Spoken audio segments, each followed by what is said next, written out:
Bismillahirrahmanirrahim.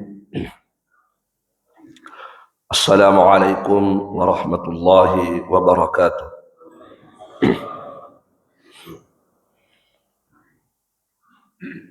Innal hamdalillah nahmaduhu wa nasta'inuhu wa nastaghfiruh wa na'udzu billahi min shururi anfusina wa min sayyiati a'malina. Man yahdihillahu fala mudilla lahu wa man yudlil fala hadiya lahu. Ashhadu an la ilaha illallah wahdahu la syarika lah wa ashhadu anna Muhammadan abduhu wa rasuluh sallallahu alaihi wa ala alihi wa ashabihi, amma ba'd. Kaum muslimin wal muslimat, jamaah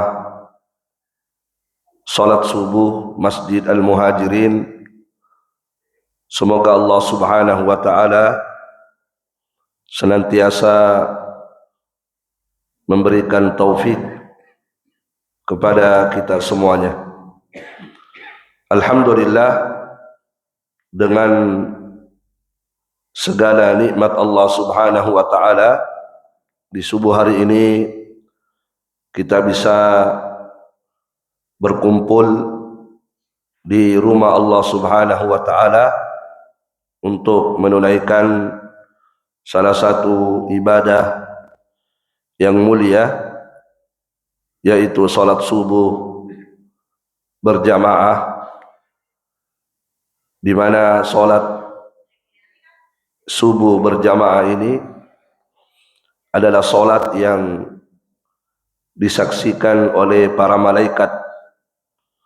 Kata Allah Subhanahu wa taala, "Inna Qur'anal fajri kana mashhuda."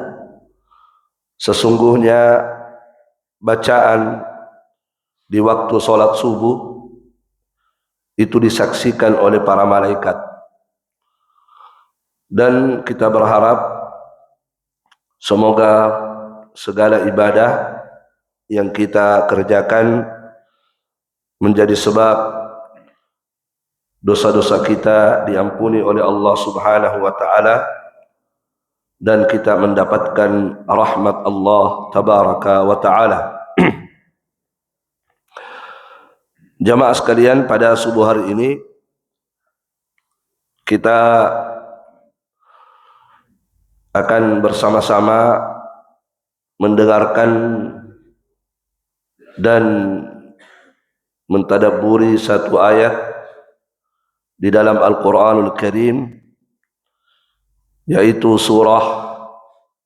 ayat yang terdapat pada surah Al-Hijr.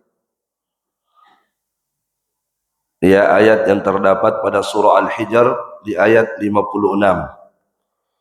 Baik, silakan dibaca.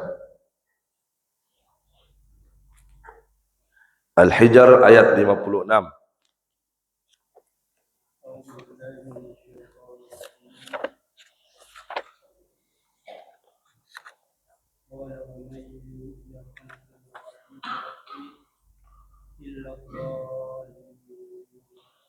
Baik. Coba diulang, coba diulang lagi. Kasih besar suara sedikit.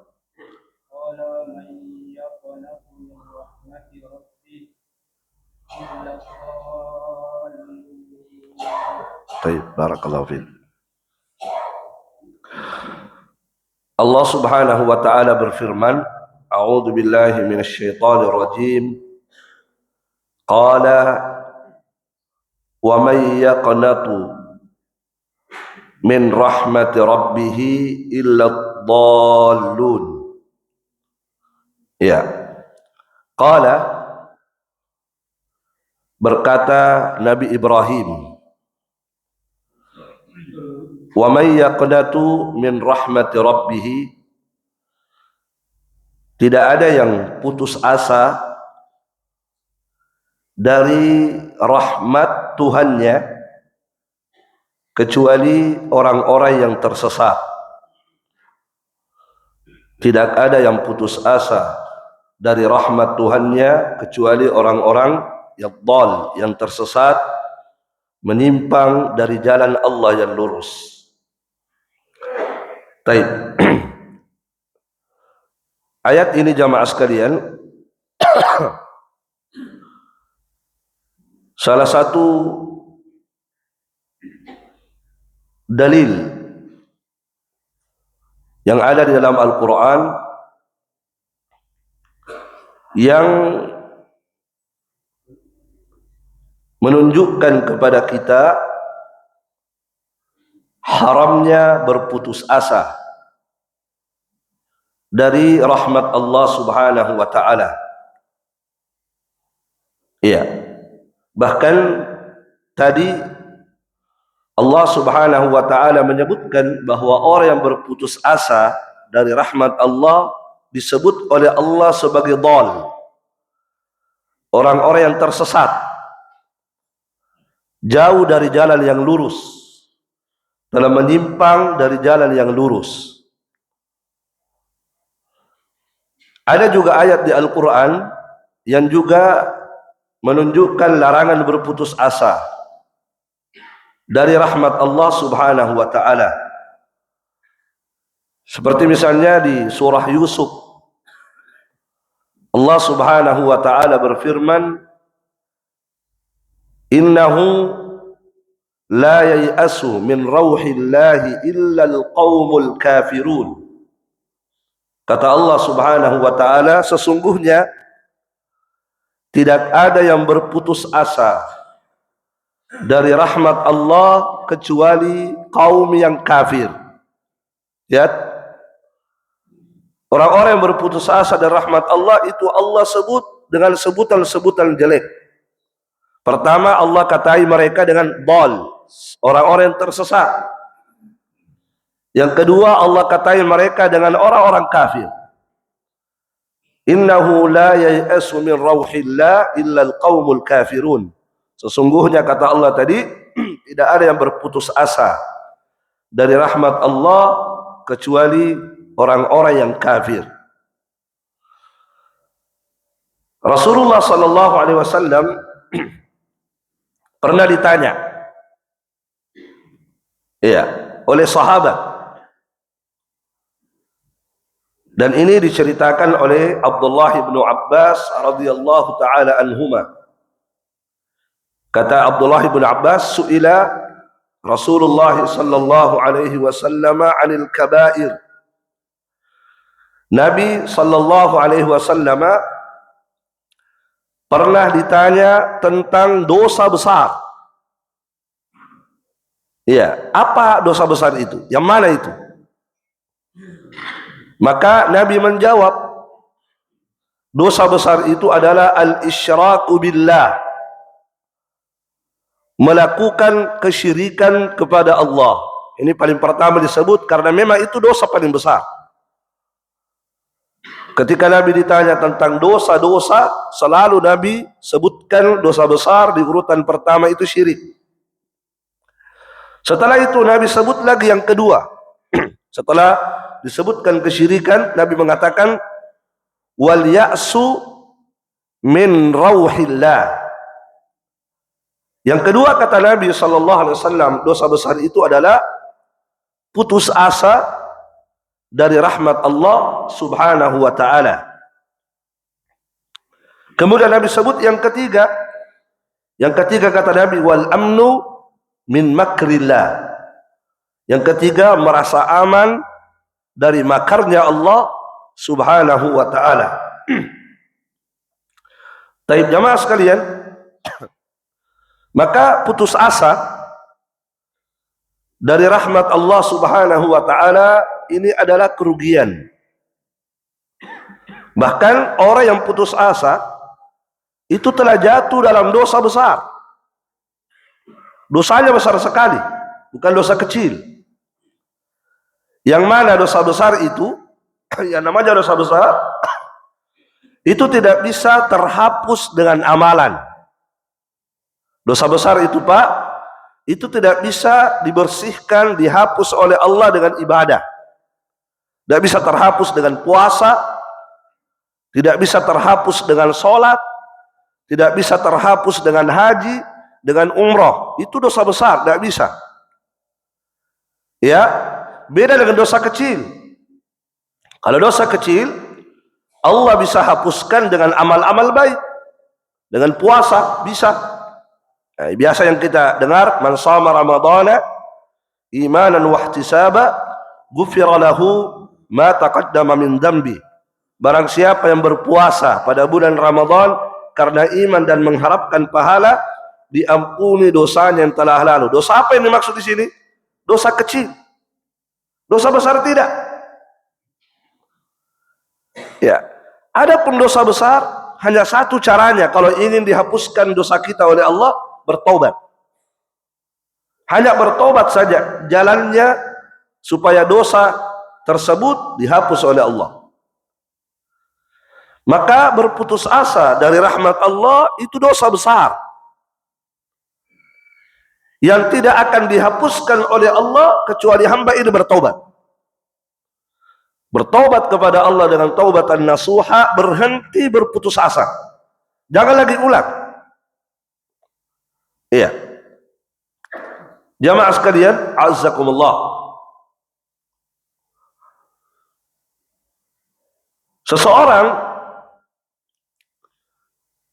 itu dilarang berputus asa pada dua keadaan. Pada dua keadaan ini tidak boleh kita putus asa. Dan biasanya orang itu putus asa pada dua keadaan ini. Biasanya, seringnya. Dan itu dilarang. Yang pertama, di kondisi seorang hamba mendapatkan kesulitan. Saat kita tertimpa kesulitan di dunia ini, tidak boleh kita putus asa dari rahmat Allah subhanahu wa ta'ala. Tidak boleh kita putus asa dari jalan keluarnya Allah, pertolongannya Allah. Tidak boleh. Tidak boleh kita berkata, sudah mideh. Itu namanya putus asa. Capek mak. Sudah mi juga saya lakukan. Capek mak. Sudah mi. Itu namanya putus asa. Itu dosa. Ketika seseorang berputus asa dari rahmat Allah saat tertimpa kesulitan, itu haram. Dan biasanya Pak, orang itu putus asa di kondisi begitu. Apalagi kesulitan yang menimpa dia luar biasa. Ini tidak boleh. Ayat yang kita sebutkan tadi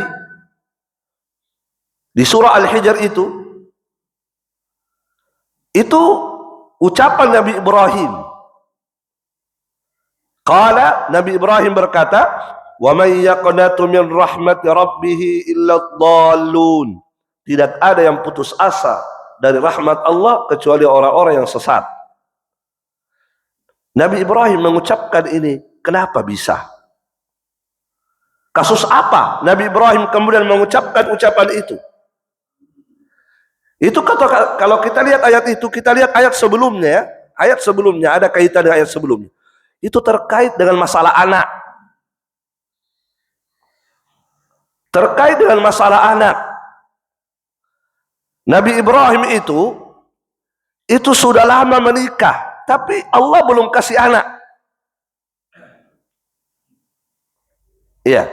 Nabi Ibrahim menikah itu dengan Sarah. Istri beliau Sarah ya. Kalau Hajar itu bukan nanti yang keduanya. Nabi Ibrahim menikah dengan Sarah ya, Sarah. Ketika Nabi Ibrahim menikahi Sarah, ternyata Sarah itu mandul. Mandul beliau. Adapun Nabi Ibrahim tidak. Tapi istrinya mandul. Ya. Dan biasanya orang yang mandul susah ya, sulit. Maka kalau orang langsung berkata tidak ada harapan sudah. Pasti biasa orang tidak ada begitu, sudah mandul. Apakah Nabi Ibrahim putus asa? Tidak pernah Nabi putus asa. Nabi Ibrahim putus asa. Dia tahu istrinya mandul. Tetapi Nabi Ibrahim terus berharap kepada Allah agar Allah memberikan kepada beliau anak. Jamaah sekalian, ya. Nanti di saat usia beliau, Nabi Ibrahim usianya sudah hampir 100 tahun. Lihat, sudah hampir 100 tahun. Barulah Allah berikan anak. Coba. Berapa lama Nabi Ibrahim bersabar? Di hampir 100 tahun. Yaitu ketika malaikat, di ayat itu ya, itu malaikat, ada malaikat datang bertamu di rumah beliau. Ini malaikat diutus oleh Allah untuk menghancurkan kaumnya Nabi Lut yang homo. Diutus oleh Allah agar malaikat ini mendatangi kampung mereka dan menghancurkan kaumnya Nabi Lut yang homo. Tetapi sebelum malaikat ini menghancurkan kampung mereka, malaikat ini singgah bertamu di rumahnya Nabi Ibrahim. Bertamu, dan bukan bentuk malaikat, berbentuk manusia. Malaikat bertamu. Ketika malaikat ini bertamu, maka dijamulah oleh Nabi Ibrahim, dijamu. Dipotongkan anak sapi yang gemuk, kemudian dijamu. Ternyata setelah disuguhi jamuan sapi, malaikat itu tidak mau makan. Ya, kenapa tidak mau makan? Namanya malaikat tidak makan. Allah ciptakan malaikat memang tidak makan, tidak minum, tidak menikah. Maka Nabi Ibrahim ada kekhawatiran, kok tidak mau makan? Jangan-jangan ini punya maksud jelek. Ketika Nabi Ibrahim kelihatan ketakutan, maka malaikat berkata, la taujal, jangan kamu takut.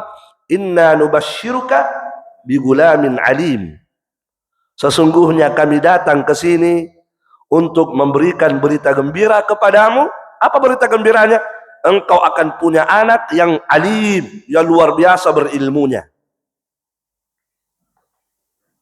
Allah mengutus kami ke sini, di samping untuk membinasakan kaumnya Nabi Lut, Allah menyuruh kami singgah di sini untuk menyampaikan berita gembira kepadamu. Coba yang subhanallah. Bagaimana Allah muliakan Ibrahim dengan mengutus malaikat menyampaikan berita gembira itu. Allah akan memberikan kepadamu anak yang alim. Bukan sekadar anak, tapi anak yang alim. Anak yang luar biasa berilmunya. Siapa anak yang dimaksud? Ishak. Ibrahim pertama kan, setelah itu Ishak. Kalau Ibrahim itu dari Hajar.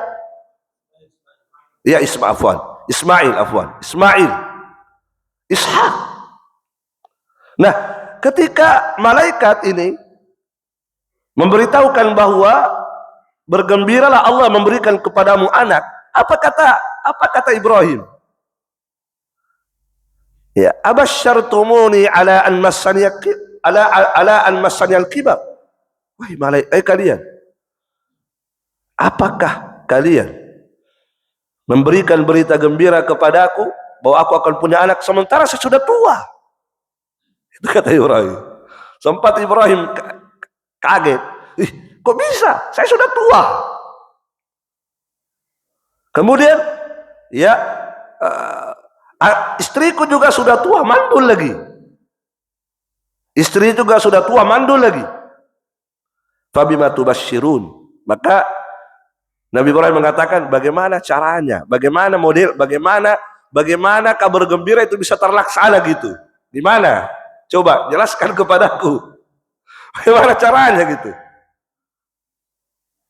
Maka malaikat mengatakan, apa yang kami sampaikan kepadamu benar. Kami tidak main-main.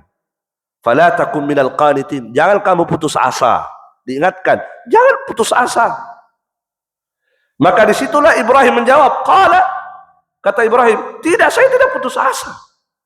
Cuma saya heran, saya hanya ingin keterangan bagaimana caranya itu. Adapun putus asa, tidak, saya tidak putus asa. Maka beliau mengatakan, sebab tidak ada yang putus asa dari rahmat Allah kecuali orang yang sesat. Jadi tidak boleh kita putus asa. Sekalipun ada sesuatu yang mustahil, mustahil pada pandangan kita, tapi kan tidak ada yang mustahil bagi Allah. Berusaha saja, berdoa saja, jangan putus asa dari rahmat Allah. Nabi Ibrahim mengatakan, saya tidak putus asa. Sebab orang yang putus asa itu dari rahmat Allah, itu orang yang tersesat. Jamaah sekalian, barakallahu fikum. Jadi di kondisi kita tertimpa kesulitan, jangan putus asa. Iya. Lihat jamaah sekalian, apa yang menimpa para nabi. Para nabi itu contoh bagi kita. Iya. Banyak nabi-nabi terdahulu yang tertimpa kesulitan. Tapi tidak ada satupun yang putus asa. Nabi Ayub, seorang nabi yang diuji oleh Allah dengan kesulitan yang luar biasa. Apa yang menimpa Nabi Ayub? Penyakit. Kena penyakit apa? Wallahu alam penyakit apa. Tidak disebutkan dengan jelas penyakit apa yang menimpa beliau. Tetapi sakit yang menimpa beliau itu satu badan. Satu badan sakit, bukan hanya sebagian tubuh, satu badan. Dari kaki sampai kepala itu semua kena sakit. Kecuali lisan, kecuali lidahnya yang selamat dari penyakit. Semuanya kena. Cuma sebagian ulama mengatakan, ada yang mengatakan bahwa sakitnya itu, ada yang menyebutkan dalam tafsir bahwa ya, dagingnya itu meleleh, bonyok, orang bilang bonyok. Satu badan itu daging bonyok, meleleh. Sampai kelihatan itu ya tulang-tulang. Nah, ada yang menafsirkan penyakit lepra, penyakit kusta, wallahu alam penyakit apa. Yang jelas satu badan seperti itu. Ya. Berapa lama Nabi Ayub merasakan itu penyakit? 18 tahun. Nabi Ayub diuji oleh Allah dengan penyakit itu 18 tahun. Subhanallah. Yang mungkin jamaah sekalian, seandainya kita yang merasakan itu penyakit, 1 tahun saja kita mungkin sudah putus asa. Apa ini? Nah, sudah. Ini 18 tahun. Tapi pernahkah Nabi Ayub putus asa? Pernahkah Anda mendapatkan ucapan Nabi Ayub berkeluh kesah? Apalagi sampai putus asa? Sudah, tidak ada. Tidak ada. Kita baca Al-Quran tentang Nabi Ayub itu. Tidak ada.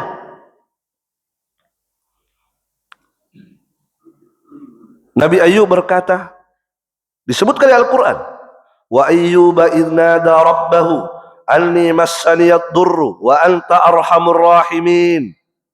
Ingatlah, kata Allah, kisah Nabi Ayub. Ingat. Allah mengatakan ingat, jangan lupa. Karena terdapat pelajaran besar bagi kita. Maka Allah mengatakan wa ayyuba, ingat selalu, jangan lupa tentang kisah Nabi Ayub. Idnada rabbahu, ketika Nabi Ayub berdoa kepada Tuhannya. Ya. Apa dia bilang? Anni massaniyad dur wa anta arhamur rahimin. Sesungguhnya saya tertimpa kesulitan ini ya Allah. Saya terkena kesulitan ini. Dan engkau, lihat, dan engkau ya Allah yang paling penyayang dari seluruh yang penyayang. Lihat doanya. Menunjukkan optimis, menunjukkan ya keyakinan kepada Allah. Artinya Nabi Ayub minta, sayangi saya, kasihani saya, karena engkau lah yang paling penyayang dari seluruh yang penyayang. Istriku penyayang, tapi engkau lebih penyayang ya Allah. Saya tertimpa kesulitan, dan engkau yang paling penyayang dari seluruh yang penyayang. Jamaah sekalian, Nabi Ayub berdoa itu sudah ya di 18 tahun beliau alami, baru kemudian doa-doa tadi itu. Sebelumnya disuruh berdoa. Dalam riwayat tafsir disebutkan, berdoalah kepada kamu kan Nabi. Maka beliau berkata, Allah telah memberikan kepadaku kesehatan berpuluh-puluh tahun. Baru begini saya sudah putus, saya harus mengeluh. Nah, tapi pada akhirnya beliau juga berdoa. Dia doanya menunjukkan kepada kita, beliau tidak pernah putus asa. Apa yang terjadi? Allah mengatakan, fastajabna lahu. Maka fastajabna lahu, pakai huruf fa. Allah tidak mengatakan summa. Beda itu fa dengan summa. Kalau summa kemudian, berarti ada jeda waktu, Pak. Kemudian, ya bisa jadi ya kemudian 2 hari berikutnya, kemudian 5 hari berikutnya, tidak. Tapi Allah mengatakan fa, pakai huruf fa. Kalau fa itu tidak ada jeda waktu, sedikit saja jedanya. Begitu selesai berdoa, fastajabna, kata Allah, kami langsung kabulkan doanya. Ya. Fakashafna lahu, maka kami pun hilangkan kesulitan yang menimpanya. Kami langsung hilangkan saat itu juga. Bagaimana cara Allah menghilangkan kesulitan itu? Padahal Nabi Ayub sudah berusaha kan? Berbagai dokter-dokter, tidak ada yang mampu. Allah hanya berkata kepada Ayub, urkut birijlika. Ayub, hentakkan kakimu ke bumi. Hentakkan kakimu ke bumi. Begitu Nabi Ayub menghentakkan kakinya ke bumi, keluarlah mata air. Subhanallah. Langsung keluar mata air. Setelah keluar mata air, Allah mengatakan, hadza muktasal baridun wa syarab. Ini adalah air yang segar, mandilah pakai air itu, mandi. Begitu Nabi Ayub mandi, apa yang terjadi? Langsung hilang itu penyakit, langsung hilang. Subhanallah, langsung hilang. Dan tidak ada sedikit pun yang berbekas, tidak ada. Coba, bagaimana kuasa Allah? Luar biasa. Iya.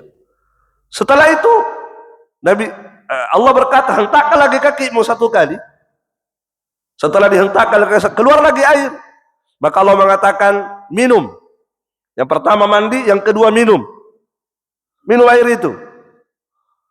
Setelah sembuh di luarnya, disuruh minum lagi. Untuk apa diminum? Karena sudah sembuh. Kata para ulama, untuk membersihkan hatinya. Jadi yang mandi tadi membersihkan badan, yang kedua membersihkan hati. Subhanallah. Luar biasa. Ya, jalan keluar Allah itu sangat indah. Setelah 18 tahun Nabi Ayub merasakan kesulitan, cobaan dari Allah, Allah datangkan jalan keluarnya yang sangat luar biasa. Yang Bapak Ibu sekalian, kalau kita yang mengalami itu, kita tidak akan pernah lupa sampai masuk surga mungkin. Hanya mandi saja tiba-tiba hilang. Ya. Jamaah sekalian, barakallahu fikum. Jangan putus asa. Sehebat apapun kesulitan yang menimpa kita, yakin dengan jalan keluar Allah. Yakin. Akan ada jalan keluar itu. Ya. Itu dicontohkan, diperagakan, dipraktekkan oleh para nabi. Dan Allah kisahkan di Al-Quran agar kita mengambil pelajaran, Pak. Jadi kalau kita baca Al-Quran, jangan sekedar baca. Ambil pelajaran di situ, kisah-kisah itu. Oh, begini rupanya. Subhanallah. Karena Allah kisahkan itu di Al-Quran, apa kata Allah? Laqad kana fi qasasihim ibratun liulil albab. Sungguh pada kisah-kisah mereka terdapat pelajaran bagi orang-orang yang berakal. Ada pelajaran. Artinya kalau kita seperti itu juga, kita pun begitu. Ya, tidak boleh kita berputus asa. Ya. Barakallahu fikum. Ada contoh juga pada Nabi Nuh.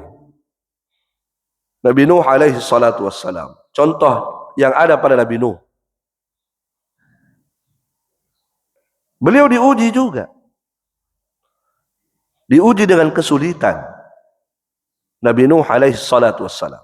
Banyak ujian beliau. Salah satu ujian beliau adalah anaknya. Itu ujian beliau. Putra beliau. Kenapa dengan putra beliau? Ternyata putra beliau kafir. Kafir putra beliau. Ikut bersama dengan orang-orang kafir dan ikut memerangi bapaknya bersama dengan orang kafir. Bayangkan. Seorang anak seorang nabi memerangi bapaknya bersama dengan orang kafir. Subhanallah. Tapi pernahkah Nabi Nuh putus asa? Pernah kita dapati Nabi Nuh putus asa dengan anaknya? Enggak. Tidak ada putus asa yang kita dapatkan. Lihat Nabi Nuh, subhanallah, pelajaran berharga bagi kita. Ketika turun azab, sudah turun azab itu kan, banjir yang luar biasa, banjir. Banjir ini bukan banjir bandang, banjir ini banjir luar biasa, sampai ke gunung. Nabi Ayub kan, Nabi Nuh itu disuruh bikin perahu di gunung. Ya, makanya diolok-olok oleh mereka. Masa orang bikin perahu di gunung? Orang gila ini. Kata Nabi, iya sudahlah, nanti kita lihat. Kenapa? Karena Allah akan mendatangkan banjir sampai ke gunung. Tenggelam sampai ke gunung saja tenggelam. Di saat datang azab Allah, disebutkan di Al-Quran, wa hiya tajri bihim fi maujin kal jibal. Dan kapal itu berlayar, kapalnya Nabi Nuh berlayar di atas ombak yang sangat besar seperti gunung. Bayangkan, banjir tapi ombaknya besar seperti gunung. Subhanallah, ombaknya seperti gunung, Pak. Di saat Nabi Nuh berlayar di atas kapal yang ombaknya sangat besar seperti gunung, di situlah Nabi Nuh melihat anaknya dilihat. Apa yang dilakukan oleh Nabi Nuh? Wanada Nuhu ibnahu. Nabi Nuh pun memanggil anaknya. Dia panggil anaknya. Apa dia bilang kepada anaknya? Ya bunayya rkam ma'ana. Dia bilang apa? Wahai anakku yang kusayang. Lihat panggilannya. Subhanallah, pendidikan yang luar biasa dari seorang bapak. Ya bunayya, wahai anak yang kusayang. Padahal anaknya itu kurang ajar. Apakah sang bapak mengatakan, Sitang, Anu? Tidak ada begitu. Dia panggil apa? Ya bunayya. Ya bunayya, itu panggilan kasih sayang. Wahai anak yang sangat kusayang.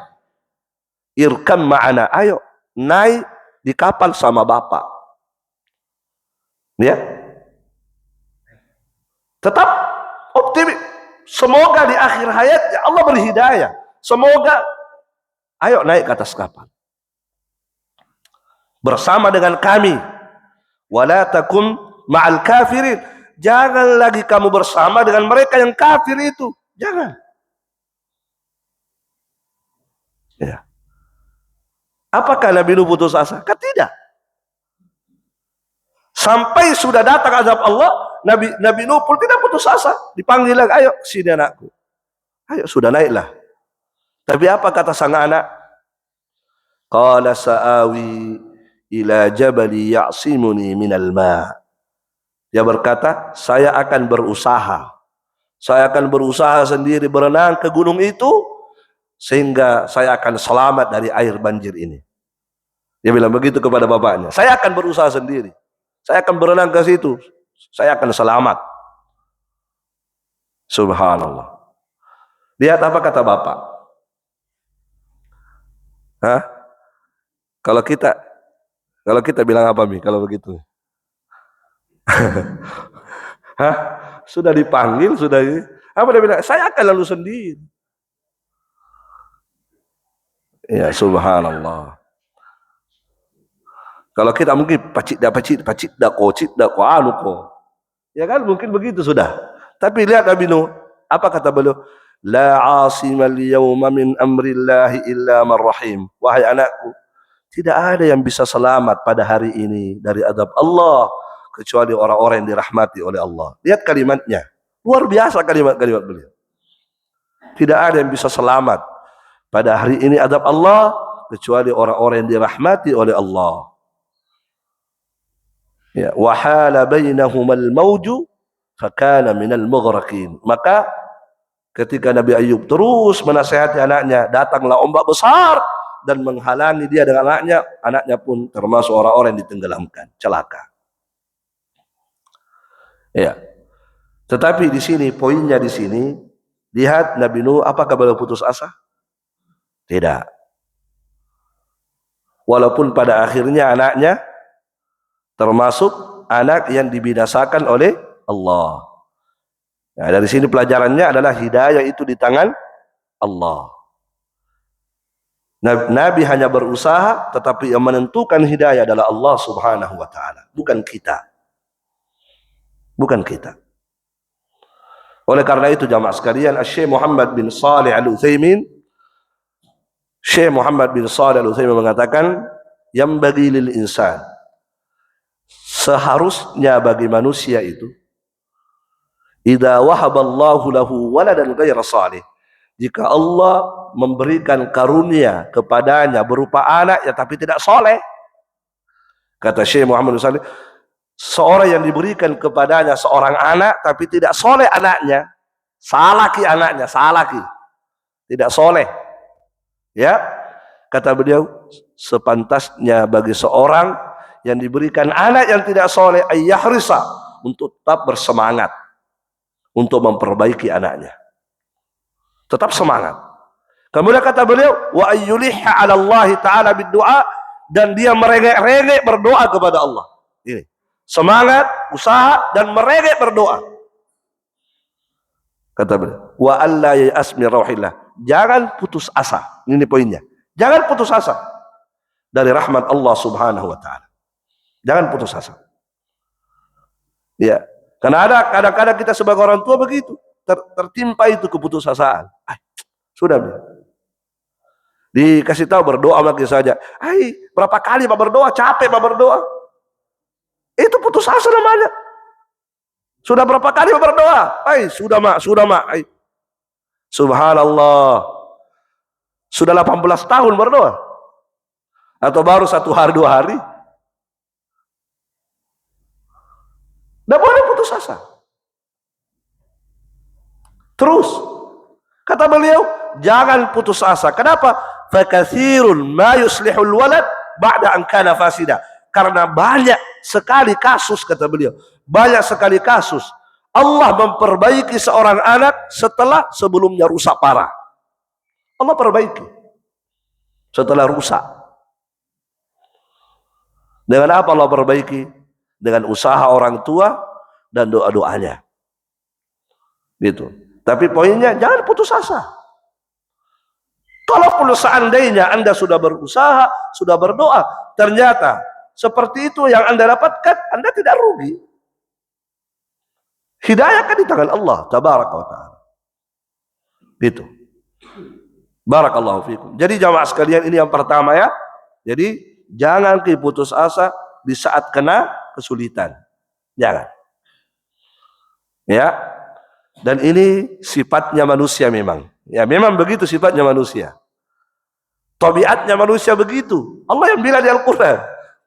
Allah mengatakan di Al-Qur'an, la yas'amul insanu min du'ail khair wa in massahu su fayausun qanut. Kata Allah di Al-Qur'an, manusia itu tidak pernah bosan. Kata Allah, manusia tidak pernah bosan. Tidak pernah bosan apa? Tidak pernah bosan cari dunia. Tidak ada bosannya. Ini sekarang Allah ingin menceritakan kepada kita tabiatnya manusia, sifat aslinya manusia. Apa Allah bilang? Manusia itu tidak ada bosannya cari dunia. Betul tidak, Pak? Atau ada yang bilang, bosan sama saya deh. Bosan sama jadi caleg. Bosan mah jadi pengusaha. bosan. Tidak ada bosannya manusia. Allah yang bilang, la yas'amul insan. Manusia itu tidak pernah bosan dalam persoalan dunia. Tetapi kata Allah, tetapi manusia jika tertimpa kesulitan, maka dia pun putus asa. Kalau sudah tertimpa kesulitan, putus asa. Nah, jamaah sekalian, barakallahu fikum. Yang kedua, kita ringkas yang kedua. Yang kedua, kita dilarang putus asa ketika jatuh dalam maksiat dan ingin bertaubat. Dalam persoalan taubat, tidak boleh putus asa. Sebagian orang karena mungkin banyak dosanya, dia akhirnya kayaknya tidak ada harapan. Banyak sekali dosaku. Kurang ajar sekali ini. Susah kayaknya saya ini. Ini namanya putus asa. Tidak boleh putus asa di situ. Di saat manusia jatuh dalam maksiat yang sangat besar, yang sangat banyak, maka dia tidak boleh putus asa, segera bertobat. Jangan putus asa. Tidak boleh. Ya. Allah Subhanahu wa taala berfirman dalam Al-Qur'an, "Qul ya ibadiyalladzina asrafu ala anfusihim." Katakan wahai Muhammad, katakan, sampaikan. Wahai Muhammad, ya ibadi, wahai hamba-hambaku, kata Allah, yang mana mereka itu sudah kelewatan. Asrafu ala anfusihim, sudah kelewatan. Sudah keterlaluan dosanya. Katakan kepada mereka yang sudah kelewatan itu, yang sudah keterlaluan dosanya. Apa kata Allah? La taqnatu min rahmatillah. Jangan putus asa dari rahmat Allah. Jangan. Bertobat. Jangan putus asa. Innallaha yaghfiru dzunuba jami'a. Karena Allah itu mengampuni semua dosa. Sebanyak apapun dosanya, jangan putus asa, Allah ampuni semua. Dan ayat ini jamaah sekalian diturunkan oleh Allah, itu sebabnya karena datang orang-orang musyrikin ke Nabi. Orang-orang musyrik datang ke Nabi. Dia melakukan kesyirikan. Kata Ibnu Abbas, nasan min ahli syirki, ada beberapa orang datang ke Nabi, mereka ini orang-orang yang berbuat syirik, wa qatalu wa katharu. Mereka ini bukan hanya berbuat syirik, mereka telah membunuh banyak orang.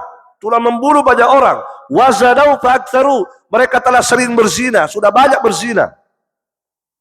Ini yang datang ke Nabi, berbuat syirik, banyak membunuh, banyak berbuat zina, banyak sekali dosanya. Dia datang ke Nabi, apa dia bilang ke Nabi? Ya Rasulullah, innal ladzi taqulu wa tad'u ilaihi lahasan. Sesungguhnya apa yang kamu sampaikan dan apa yang kamu dakwakan itu betul-betul bagus.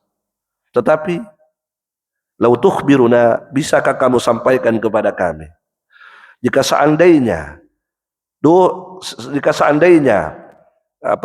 adakah kafarah? Adakah kafarahnya dosa-dosa yang telah kami lakukan? Adakah kafarahnya? Adakah penebusnya?